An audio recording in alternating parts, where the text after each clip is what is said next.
guys, welcome back to another episode of the Whisky Diaries on location.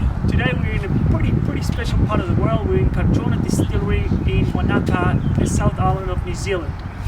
Now, Cardrona Distillery is actually a super tiny distillery and it's a brand new one as well. They got created in 2015 and since then they've only been releasing whiskies that are about 5 years old. Now, the distillery itself is actually quite impressive. They do everything in hand except for malting their own barley, but we all know that distilleries in general, they get the barley from somewhere else. This one in particular is a very interesting relationship with the UK. They actually bring all the barley, the malted barley, all the way from the UK. And from then onwards, they do everything on site. They have their own fermentation tank, their own mill, and also they produce a stunning vodka and gin as well. So they have a massive column still, 7 meters tall, that they produce 95% ABV vodka and gin as well. Now, it's pretty impressive if you think about it as well, how young the distillery is. The whiskey itself is actually spectacular. Now, a little bit of the technical terms and what they do. They have 6 wash wort containers.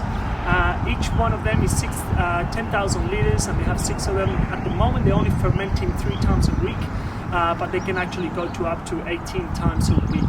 Now, the 2 stills are actually quite interesting as well. They got it custom made from the UK, and they actually were allowed to copy the Glenfarclas still. They have a really good relationship with Glenfarclas, and they're allowed to actually take the blueprint from that and do something very similar. The stills, they have a wash, just a normal wash still of 2,000 liters and a tiny little spirit still that is 1,300 liters. Now, that is nothing. It's really little. So at the moment, they are barreling 1 barrel a day of whiskey. So it seems like a lot, but compared to something like Glenfiddich, for instance, that they do 1,500 barrels a day, it's actually quite tiny. At the moment, they only have 1 bottle of whiskey that they release to the general public that is called the Cardrona Growing Wings. Now, this whiskey is a Solera method style whiskey, so they have 4 tanks. One of the tanks is actually dedicated only for Solera method. We have talked in other videos about what a Solera method is. Long story short, is kind of like a vatted cask in which they blend different whiskies from different barrels just to create consistency. In this particular case, it's a mix between cherry cask and American oak, and they're all 5 years or older. Now, the other thing that is incredible about this distillery as well is that the whiskey that comes out of the still comes out of 66%, or actually 66.2, as Kenny told us. Now, the ABV of bottling is 64.6. They don't add any water whatsoever to this whiskey. It goes straight from the barrel, straight to the bottle, so it's quite a punch. I really recommend to add some water to this after the first sip. As always, we talked about that. The other really interesting about the fact is that the beautiful mountains, the Cardrona mountains that we have next to our left, there actually is the source of the water. In spring, when the mountains start melting, the gravity just brings all the water down, and the distillery actually dug 10 meters underground just to access that water, and that's what the water that they use in the distillery itself for chilling, bottling, and whatnot. The other thing as well is everything is bottling on site, hand bottled, hand labeled, the whole lot. The warehouse itself with all the barrels and everything, you can buy your own family barrel, you can buy your own barrel if you wanted to. It's on site on the distillery itself. Then they have another warehouse off site in which they store whatever is for bottling and so on. At the moment, unfortunately, they don't do any other type of main bottling, so the only bottle that they got is Growing Wings.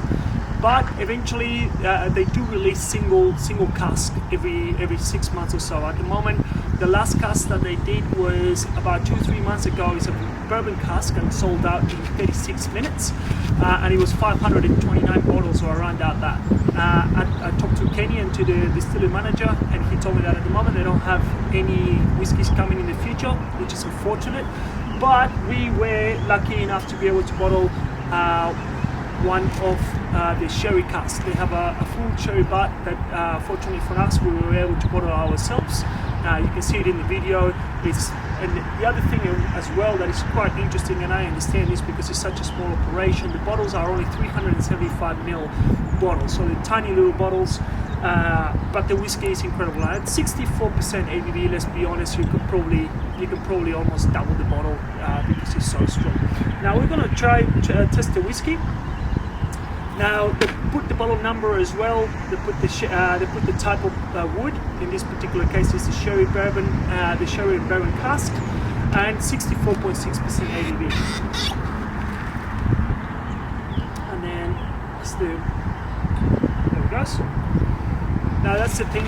This whiskey has a lot of nature around it. Around us, there's like heaps of mountains, heaps of nature. The elderflower is like a weed around here. Then they have the owner of the distiller. She grows roses because she likes making perfumes as well. So they have like during spring and summer, all the roses bloom, and there's a beautiful rose smell. So you get all these different native plants that grows in New Zealand straight into your nose.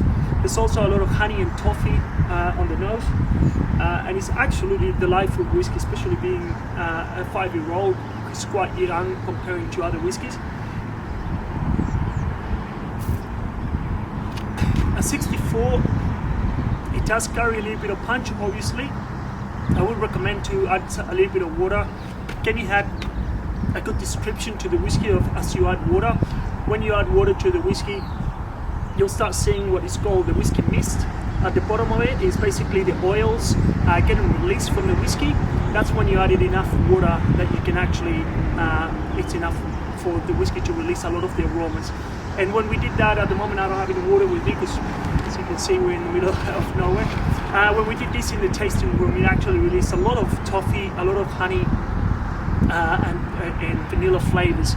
Obviously that comes from the American oak. It's an absolutely delicious whiskey. The other whiskey that we have here on the side is the one sherry butt. That's a sherry butt that used to have Pedro Jimenez. This got bottled, well not bottled, but it's about 6 years old, 2015. It's one of the oldest whiskies they got, and it's absolutely stunning. And then you get those sherry notes, but because of the air in this area, you get a lot of more complexities that you would get from other whiskies aged exclusively in sherry cask. It is quite thick as well, and this again is 65% ABV as well. So for a whiskey that is that strong, it's actually pretty easy drinking as well. Anyway guys, thank you for watching. This is a great location, delicious whiskey, and I can't wait for them to keep growing because they do have plans to expanding bigger warehouses, bigger bottles as well, so you don't have the 375ml bottles. They're doing more releases, and hopefully we can see some really exciting and great stuff from the distillery. Slán Jabá, and we'll see you next time.